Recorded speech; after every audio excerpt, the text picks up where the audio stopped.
geldiniz Sayın Valim. Merhabalar. Lütfen rahatsız olun. Buyurun.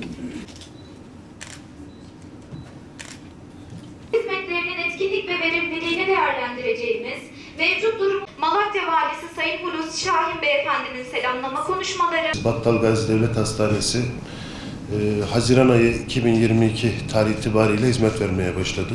Ekim ayı içerisinde toplam 54.000 hastaya ayaktan tedavi, 580 vatandaşımıza yatarak tedavi hizmeti verdi. 800 bizim büyük dediğimiz ABC grubu ameliyatı ev sahipliği yaptı ve yoğun bakımlarımız hizmet vermektedir. Hastanemizde tomografi, mamografi, kemik densitometri, ultrason, direkt röntgen, biyokimya, hemogram laboratuvarları, mikrobiyoloji laboratuvarı, parazitoloji laboratuvarı, kan merkezi gibi ünitelerimiz mevcuttur. Şu an yaklaşık olarak günlük hafta içi yaklaşık olarak 22 branşta 45 ila 50 arası poliklinikle vatandaşlarımıza sağlık hizmeti vermekteyiz.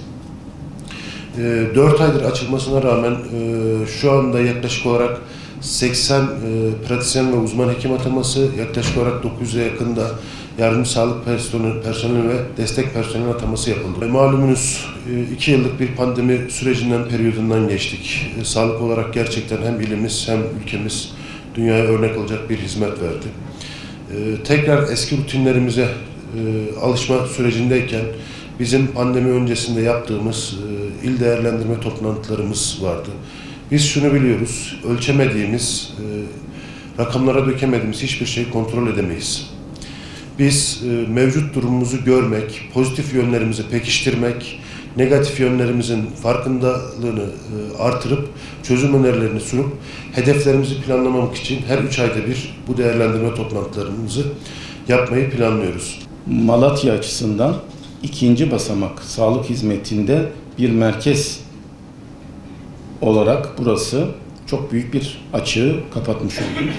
Bildiğiniz gibi Malatya özellikle 3. basamak hizmetlerde Doğu Anadolu'nun bir merkezi konumunda.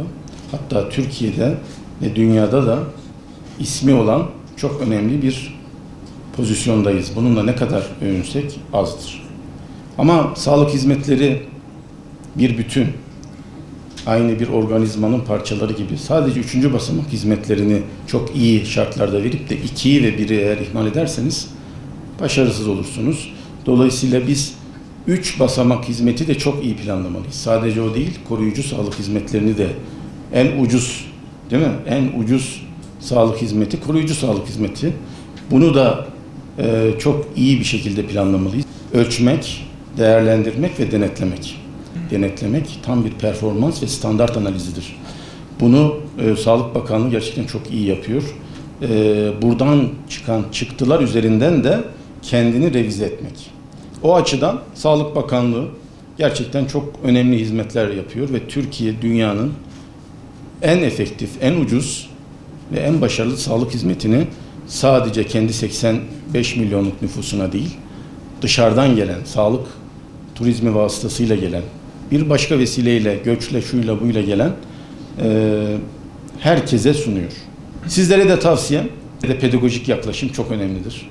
Bazı şeyleri, yani karşınızdakinin çok kırılgan bir grup olduğunu, çok hassas bir anda size geldiğini unutmadan, pedagojik bir yaklaşımla eğer yaklaşırsanız emin olun, şu televizyonlarda izleyip de çok rahatsız olduğumuz olayları epeyce minimize ederiz.